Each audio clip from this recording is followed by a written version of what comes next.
పిల్లల భవితకు బాట వేసే వేళ ఇది, తల్లిదండ్రులు గురువుల కల ఇది, విద్యార్థి అభివృద్ధి మా లక్ష్యం.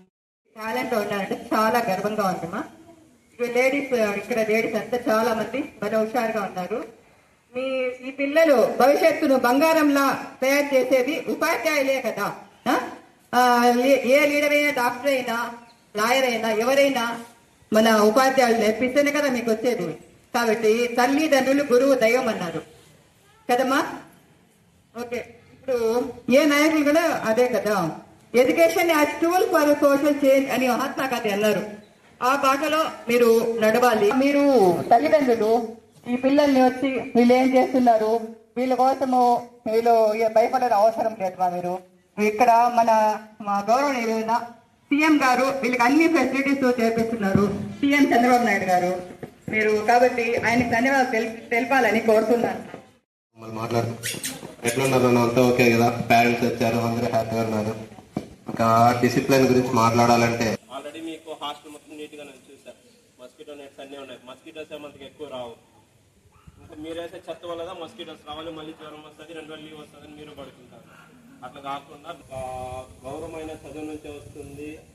మా నాన్న ఫార్మరే, కాకపోతే మనం అనుకుంటా ఉంటాం ఒక 20 years మీరు చదువుకు బతుకుతామంటే ఇంకా కూడా ఆ చదువు మనకు వాల్యూ ఇస్తుంది.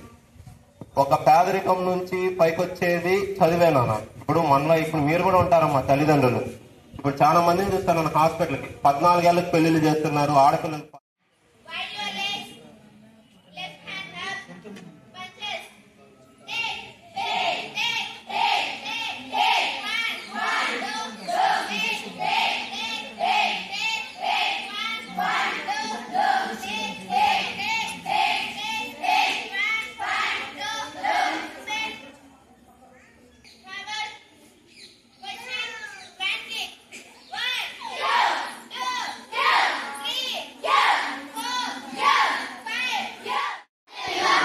బాలికల విద్య, రక్షణ, ఆరోగ్యం మరియు అభివృద్ధికి ఆటంకమే కాకుండా వారి కళలను సాకారం చేసుకునే అవకాశాలను దూరం చేస్తుంది.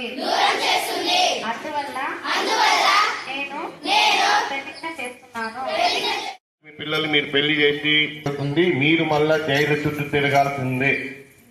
కాబట్టి మీరు కొద్దిగా మేల్కోండి, మీ చుట్టుపక్కల వాళ్ళని కొద్దిగా చెప్పండి. బట్ ఇప్పుడు అంటే ప్రసవం అప్పుడు ఎన్ని కష్టాలు ఉంటాయా ఆడవాళ్ళకి. మీ మెగా పేరెంట్ టీచర్ మీటింగ్ సందేశం ఇదే కదా. మెగా పేరెంట్ టీచర్ మీటింగ్ ఒక ఉత్సవం, మన పిల్లల విజ్ఞాన ప్రస్థానానికి పునాది.